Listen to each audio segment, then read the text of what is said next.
เติมน้ำมันก่อนหรือเปล่า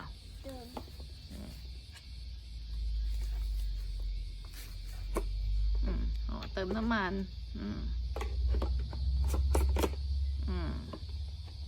ปิดฝาน้ำมันแล้วยังไงครับต่อไปดึงสตาร์ทใช่ไหมสตาร์ทเครื่องตัดหญ้า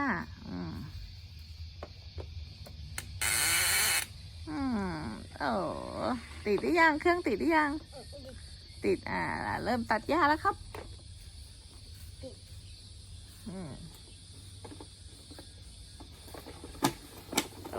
ตัดหญ้าครับโอ้โห